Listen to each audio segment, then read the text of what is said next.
जैसे नामों से क्या कांग्रेस को थोड़ी परेशानी हो रही है क्या? मतलब चूंकि अब उसमें राम का नाम आ रहा है तो आप लोग को थोड़ा बच बचा के भी इसका विरोध करना पड़ रहा है कि भाई कहीं ऐसा ना हो कि आप मेरे साथ यहाँ बैठिए, अभी आप बैठिए और आप सुबह से शाम तक बैठे रहिए।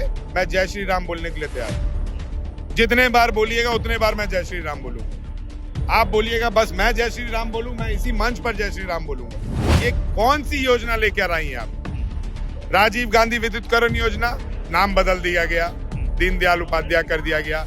इंदिरा गांधी आवास योजना, नाम बदल दिया गया, प्रधानमंत्री योजना कर दिया गया। आज महात्मा गांधी मनरेगा रोजगार योजना, नाम बदल दिया गया। आप लोग पावर में आएंगे तो नाम बदलेंगे, जिनका नाम बदला गया, जैसे मनरेगा का नाम अब बदला गया तो आप लोग सत्ता में आएंगे तो मनरेगा का नाम दोबारा करेंगे। हिंदुस्तान में जीवित रहकर जब बापू ही को हम सम्मान नहीं दे सकते तो हिंदुस्तान में रहने का काम क्या है हमारा? और इतना ही था तो अब 10 और 90 का रेशियो था, आप उसे 10 और 90 का रेशियो रहने देते? आपने उस रेशियो में भी छेड़खानी कर दी। क्या आप लोगों को डर है कि अगर ये योजना वाकई धरातल पर आ गई तो 40% का जो स्टेक है जी राम जी बिल में, उसमें आप लोग डिफॉल्टर घोषित हो जाएंगे, आप लोग पैसा दे नहीं पाएंगे, आप लोग के खिलाफ मजदूरों के बीच में एक नैरेटिव बिल्ड होगा कि भाई सरकार पैसा नहीं दे पा रही है। हम डिफॉल्टर है ही नहीं, हम डिफॉल्टर होंगे ही नहीं, हम देंगे। क्या परेशानी है अगर 40% का स्टेक है? परेशानी है, मैं समझना चाह रहा हूँ कि आखिर क्या क्योंकि सरकार में आप तो 6 साल से हैं, लेकिन फिर भी वही रोना मंचों से कि भाई हम गरीब राज्य हैं। सरकार में मुख्यतः परेशानी बापू को सम्मान दिलाने, ये सिर्फ सांकेतिक विरोध ही रहेगा कि कुछ होगा? मतलब आप लोग भिड़ेंगे, लड़ेंगे, पहुंचेंगे दिल्ली, वहां भी मामला जमेगा कि फिर ये मतलब सांकेतिक है? जब किसान का विरोध यात्रा निकला सांकेत हुआ, आगे जाके विरोध यात्रा आक्रोश यात्रा में बदल गया। सरकार किस तरीके से विरोध करने वाले लोगों पर अपनी कार्रवाई करेगी, उस हिसाब से हम अपना नीति तय करेंगे। नमस्कार, द फोर्थ पिलर देख रहे हैं आप। हमारा नाम आकाश आनंद है। आप जानते हैं कि जब से मनरेगा के नाम और उसके प्रावधान में भारतीय जनता पार्टी ने बदलाव किए हैं, इसके बाद से ही कांग्रेस और कांग्रेस के साथ साथ जो उसके अलायंस है वो लोग सड़कों पर हैं। जाहिर है कि ये नाम के बदलाव को लेकर भी है और उसके साथ साथ प्रावधान को लेकर भी है। आज राजधानी रांची का जो दिन रहा या सुबह रही वो आम दिनों की तरह तो बिल्कुल नहीं थी, क्योंकि झारखंड कांग्रेस के तमाम वरीय नेता, साथ साथ कार्यकर्ता, संगठन के अधिकारी, पदाधिकारी, सब लोग सड़कों पर थे और लोक भवन के बाहर एक तरह से विरोध दर्ज कराया है कि राजधानी रांची से दिल्ली तक संदेश जाए कि मनरेगा को लेकर अब भी कांग्रेस का स्टैंड वही है जो वर्षों से रहा है। हमारे साथ बातचीत करने के लिए, पूरे मुद्दों पर विस्तार से बातचीत करने के लिए बेरमो विधायक अनूप सिंह हैं, इनसे बातचीत करेंगे। सर, सबसे पहले तो आपको बहुत स्वागत। मेरा पहला सवाल तो यही है, जो विशेषज्ञ हैं वो कह रहे हैं कि बहुत अच्छे से आप लोग ट्रैप में फंसे नाम को लेके। दरअसल पूरा खेल तो प्रावधान में था, नाम को लेकर हुआ, लेकिन प्रावधान में दरअसल बिल्ली वहीं सारा दूध पी गई है। आप लोग ट्रैप में फंसे हैं नाम को लेकर कि प्रावधान पर भी डिस्कशन हुआ? ट्रैप में कांग्रेस पार्टी नहीं फंसी, ट्रैप में हिंदुस्तान की जनता फंसी।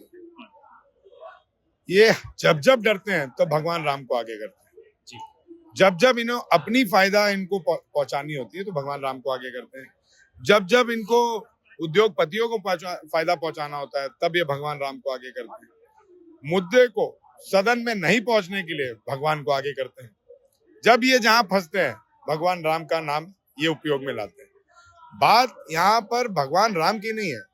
मैं स्वयं एक बहुत बड़ा सनातनी हूँ और डेली टीका लगा के डेली अपने घर से पूजा करके निकलता हूँ। बीजेपी में रहना मेरे लिए सर्टिफिकेट नहीं है कि मैं हिंदुत्व हूँ। मैं हिंदू बायोलॉजिकल पैदा हूँ और मेरे माँ बाप ने मुझे हिंदुत्व रहने के लिए एक संस्कार और एक सभ्यता दी है जिसके तहत मैं काम करता हूँ। इन्होंने बापू को बदनाम करने के लिए, इन्होंने बापू को अपमानित करने के लिए इन्होंने इस नाम को बदला। इन्होंने ये साबित करने के लिए कि हम गोडसे के समर्थक हैं, हम महात्मा के विरोधी थे, ये साबित करने के लिए कि आजादी की लड़ाई में हमारा कोई योगदान नहीं था, ये साबित करने के लिए कि राष्ट्रगान का विरोध हमने किया था, ये साबित करने के लिए कि राष्ट्र ध्वज हमने अपने कार्यालय में बरसों तक नहीं फहराया था। इन्होंने ये तमाम काम करने का शुरू किया। एक बात बताइए। लेकिन इसके काउंटर में विराट जी ये भी बीजेपी कहती है कि भाई आप कह रहे हैं कि हम लोगों ने महात्मा गांधी का नाम हटाया। ठीक बात है कि देश में पहली ऐसी योजना है जिस योजना से महात्मा गांधी का नाम हटाया, पहली ऐसी फ्लैगशिप योजना है स्कीम। लेकिन वो कह रहे हैं कि भाई हम तो दीनदयाल उपाध्याय महात्मा गांधी के अंत्योदय वाली योजना को, जो परिकल्पना है ग्रामीण विकास की, हम तो उसी को सुदृढ़ कर रहे हैं। मनरेगा के तहत 100 दिनों की गारंटी थी, हम 125 दिन की गारंटी दे रहे हैं। तो सवाल क्या सिर्फ नामों को लेकर है या फिर ग्रामीण विकास के सुदृढ़ीकरण को लेकर है, जिसको लेकर सवाल फंसा? मेरा ये कहना है कि जब आपको मनरेगा से इतनी ज्यादा नफरत थी, आपने प्रधानमंत्री रहते हुए सदन में, लोकसभा के पटल पर आपने ये बात कही थी कि कांग्रेस की विफलताओं का ये धरोहर है और इसे मैं जिंदा रखूंगा। तो आपने विदेश में जाकर ये भाषण में क्यों कहा कि हमारा जो ग्रामीण व्यवस्था है, ग्रामीण अर्थव्यवस्था है, वो मनरेगा जैसे योजना पे टिकी हुई है। तो एक तरफ आप अपना फायदा पहुंचाने के लिए विदेश में जाके भाषण देते हैं, एक तरफ आप मनरेगा से फायदा पहुंचाने के लिए अपनी योजनाओं को उसको स्थापित कर। जब आपको ये एहसास हो गया कि मनरेगा तो अभी भी कांग्रेस की योजना है और ये बहुत महत्वपूर्ण योजना है, तब जाकर आपने उसका नाम बदलते हैं। अच्छा, जैसे नामों से क्या कांग्रेस को थोड़ी परेशानी हो रही है क्या? मतलब चूंकि अब उसमें राम का नाम आ रहा है, तो आप लोग को थोड़ा बचा के भी इसका विरोध करना पड़ रहा है कि भाई कहीं ऐसा ना हो कि आप मेरे साथ यहाँ बैठिए, अभी आप बैठिए और आप सुबह से शाम तक बैठे रहिए, मैं जय श्री राम बोलने के लिए तैयार। जितने बार बोलिएगा उतने बार मैं जय श्री राम बोलूंगा। आप बोलिएगा बस मैं जय श्री राम बोलूं, मैं इसी मंच पर जय श्री राम बोलूंगा। हमें राम का भक्त कहलाने के लिए बीजेपी के सर्टिफिकेट की जरूरत नहीं है, लेकिन हम उस हिंदुस्तान में रहते हैं जहां पर आजादी की लड़ाई में हिंदू, मुस्लिम, सिख, ईसाई के नारे से आजादी मिली थी। हम उस हिंदुस्तान में रहते हैं जहां पे हिंदू, मुस्लिम, सिख, ईसाई, आदिवासी ने सभी ने बलिदान दिया था। और हम उस हिंदुस्तान में रहते हैं जब भारतीय जनता पार्टी की जन्म नहीं हुई थी, तब हमने आजादी की लड़ाई लड़ना का काम कांग्रेस पार्टी के नेतृत्व में किया था। और ये भारतीय जनता पार्टी ये कौन सी योजना लेकर आई है आप? राजीव गांधी विद्युतीकरण योजना, नाम बदल दिया गया, दीनदयाल उपाध्याय कर दिया गया। इंदिरा गांधी आवास योजना, नाम बदल दिया गया, प्रधानमंत्री योजना कर दिया गया। आज महात्मा गांधी मनरेगा रोजगार योजना, नाम बदल दिया गया। आप लोग पावर में आएंगे तो नाम बदलेंगे जिनका नाम बदला गया? देखिए, हम तो जो कांग्रेस जब भी पावर में आएगी, हम उसे पदस्थापित करने का काम करेंगे जिन्होंने हिंदुस्तान की लड़ाई में, जिन्होंने आज की आबादी को आजादी की में अहम भूमिका निभाते हुए एक स्वतंत्र भारत का निर्माण किया। नहीं, जैसे मनरेगा का नाम अब बदला गया, तो आप लोग सत्ता में आएंगे तो मनरेगा का नाम दोबारा करेंगे? हिंदुस्तान में जीवित रहेगा। जब बापू ही को हम सम्मान नहीं दे सकते तो हिंदुस्तान में रहने का काम क्या है हमारा? आप गोडसे की पार्टी अब हमें ये सिखाएगी कि हमें किसे सम्मान दिलवाना चाहिए, किसे नहीं दिलवाना चाहिए। और इतना ही था तो अब 10 और 90 का रेशियो था, आप उसे 10 और 90 का रेशियो रहने देते। आपने उस रेशियो में भी छेड़खानी कर दी। आपने अपना केंद्रीयांश को इस पॉलिसी पे भी आते हैं, इस पॉलिसी में भी आपने केंद्रीयांश की जो राशि है उसको कम कर दी। इस पॉलिसी पे सबसे पहला सवाल तो यही है कि झारखंड जैसा राज्य, जो जाहिर है कि बहुत इसकी आर्थिक व्यवस्था बहुत सुदृढ़ नहीं है, आर्थिक मोर्चे पर लगातार सरकार को भी सामना करना पड़ता है। स्कॉलरशिप है, बाकी रोजगार है, नौकरियों की स्थिति भी बहुत अच्छी नहीं है। अभी भी 1 लाख 1.5 लाख से ज्यादा सरकारी स्वीकृत पद जो है अभी भी खाली है। क्या आप लोगों को डर है कि अगर ये योजना वाकई धरातल पर आ गई तो 40% का जो स्टेक है जी राम जी बिल में, उसमें आप लोग डिफॉल्टर घोषित हो जाएंगे, आप लोग पैसा दे नहीं पाएंगे, आप लोग के खिलाफ मजदूरों के बीच में एक नैरेटिव बिल्ड होगा कि भाई सरकार पैसा नहीं दे पा रही है? क्या सरकार ने प्रधानमंत्री योजना, आवास योजना को 2.5 साल राज्य में नहीं आने दिया? 2.5 साल, चुनाव के 2.5 साल पहले प्रधानमंत्री आवास योजना झारखंड में नहीं आया, आप पता कर लीजिए।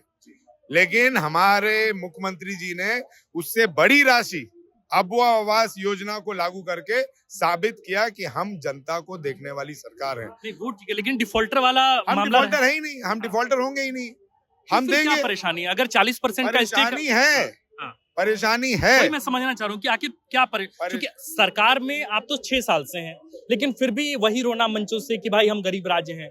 सरकार में मुख्यतः परेशानी बापू को सम्मान दिलाने की, परेशानी हिंदुस्तान की एकता की लड़ाई लड़ने को है। मुझे नाम के अलावा क्या विधायक अनूप सिंह ये बता सकते हैं कि इस पूरी स्कीम में कौन कौन से प्रावधानों से दरअसल कांग्रेस को समस्या है? एक नाम तो हो गया, एक नाम, दूसरा केंद्रीयांश की राशि जो सपोर्ट राशि थी वो 60-40 कर दी गई।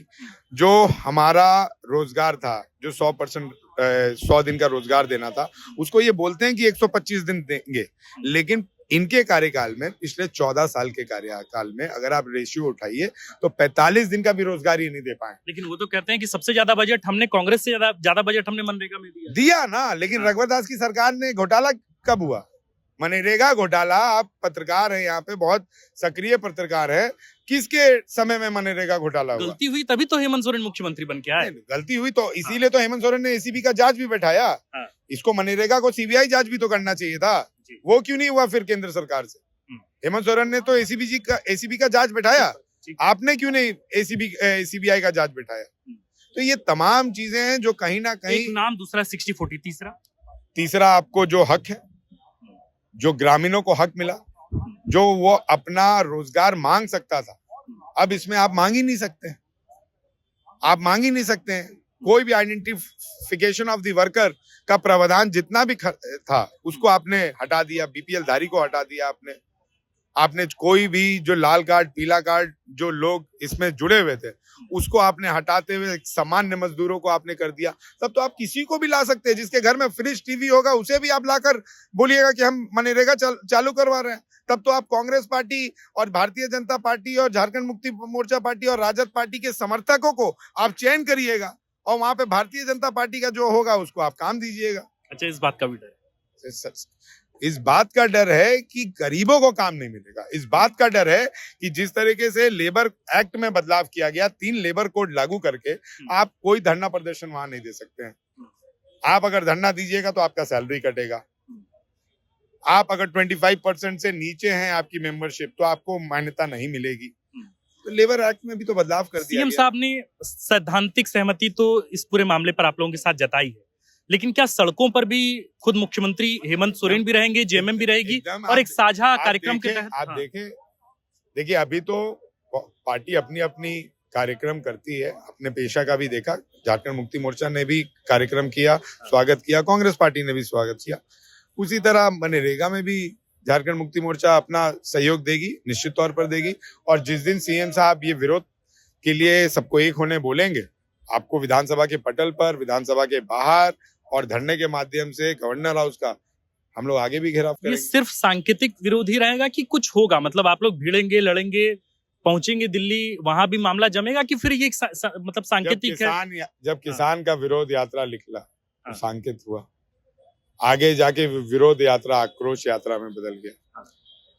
सरकार किस तरीके से विरोध करने वाले लोगों पर अपनी कार्रवाई करेगी, उस हिसाब से हम अपना नीति तय करेंगे।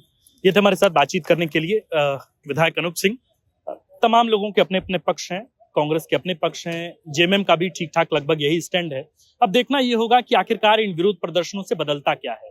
जिन प्रावधानों को लेकर कांग्रेस को समस्याएं हैं, क्या उन प्रावधानों में बदलाव की कोई गुंजाइश है या फिर नहीं है? इन तमाम मुद्दों पर हम बाकी और भी कई लोगों से बातचीत करेंगे, समझने का प्रयास करेंगे। आप देख रहे थे द फोर्थ पिलर। हमारा नाम आकाश आनंद है, कैमरे के पीछे हैं मनीष शुक्र।